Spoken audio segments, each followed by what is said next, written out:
Fala galera, beleza? Professor Marden Moura aqui com você para respondermos um item muito bem articulado.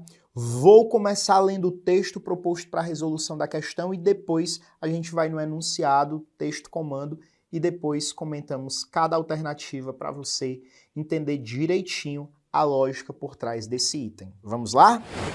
Eu poderia concluir que a raiva é um pensamento, que estar com raiva é pensar que alguém é detestável e que esse pensamento, como todos os outros, assim como Descartes mostrou, não poderia residir em nenhum fragmento da matéria. A raiva seria, portanto, espírito. Porém, quando me volto para a minha própria experiência da raiva, devo confessar que ela não estava fora do meu corpo, mas inexplicavelmente nele. Esse texto, pessoal, é o texto de um pensador chamado Maurice Merleau-Ponty. Um grande pensador, tá, que criou, uma filosofia chamada Fenomenologia da Percepção, que tem como grande objetivo revalorizar o corpo no processo de relação com o mundo que nos circunda. Nesse texto, o Merleau-Ponty, ele diz claramente que a raiva é algo literalmente corporal. Quando ele diz no texto, porém, quando me volto para a minha própria experiência da raiva, devo confessar que ela não estava fora do meu corpo, mas no meu corpo. Ele vê a raiva como algo literalmente material. Mas antes ele diz, justamente como uma possibilidade, eu poderia concluir, como pensou Descartes, a raiva não residia em nenhum fragmento da matéria, a raiva, portanto, seria espírito. Repara, quando ele está escrevendo a primeira parte do texto, ele está dizendo, eu poderia fazer o raciocínio que o Descartes faz. Descartes diz, a raiva não é nenhum fragmento da matéria. A raiva é espírito. Aqui eu estou tendo uma dimensão dicotômica daquilo que Descartes chamou de resistência, coisa extensa, coisa material, certo? E a res cogitans, a coisa espiritual, a coisa pensante. Descartes diz que a raiva seria espírito, seria uma dimensão pensante, seria algo relativo à espiritualidade, ao pensamento, algo que não pode encontrar fragmento material. Certo? O Merleau-Ponty diz, não, é só algo ligado à minha corporeidade. Observa, o comando da questão traz a seguinte indagação para nós. No que se refere ao problema do corpo, a filosofia cartesiana apresenta-se como contraponto ao entendimento expresso no texto.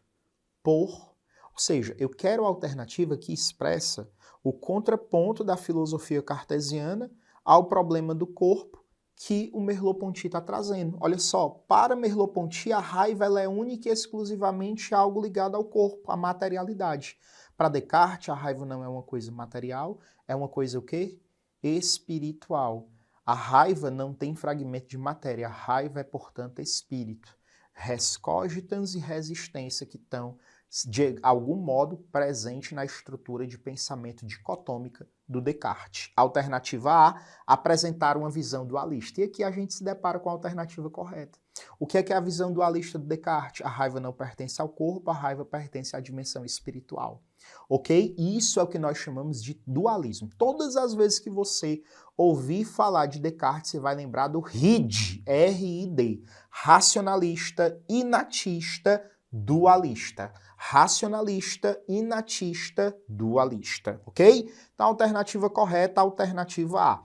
Vamos analisar as outras alternativas. Confirmar uma tese naturalista. Não, a tese naturalista, naturalismo nesse contexto, referido ao corpo, tá?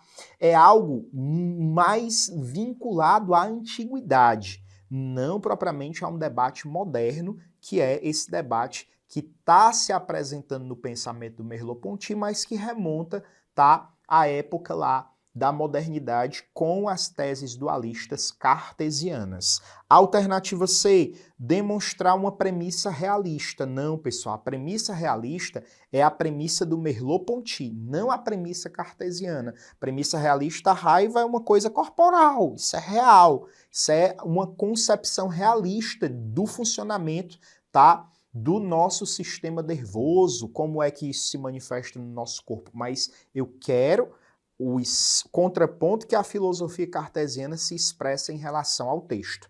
A alternativa de sustentar um argumento idealista. Descartes também ele é um pensador idealista. Nós caracterizamos a filosofia cartesiana como uma filosofia idealista. No entanto, ele não está sustentando um argumento idealista. O argumento idealista aqui, ele existiria caso eu não tivesse o dualismo. Não reside nenhum fragmento da matéria, só no espírito. Se eu tivesse me referindo só a espírito e não me referisse a fragmento da matéria, gente, podia ser essa alternativa. Mas quem fez a questão pensou em tudo. Então tem muita gente que acaba marcando essa alternativa porque lembra que Descartes era idealista. Mas se eu só tenho o argumento idealista, eu não tenho a dimensão corpórea. No texto, Descartes está mostrando tanto a dimensão corpórea quanto à dimensão espiritual. Ou melhor, Descartes não, Merleau-Ponty, usando o pensamento de Descartes para expressar o que esse autor, filósofo René Descartes, autor moderno, pensava. E por fim, a alternativa E, defender uma posição intencionalista. Gente, quando nós falamos em intencionalidade, isso é um conceito da fenomenologia.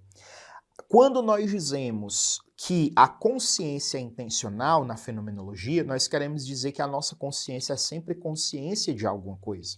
No entanto, mesmo sendo um fenomenólogo, Merleau-Ponty nesse texto não apresenta nada relativo à compreensão da intencionalidade.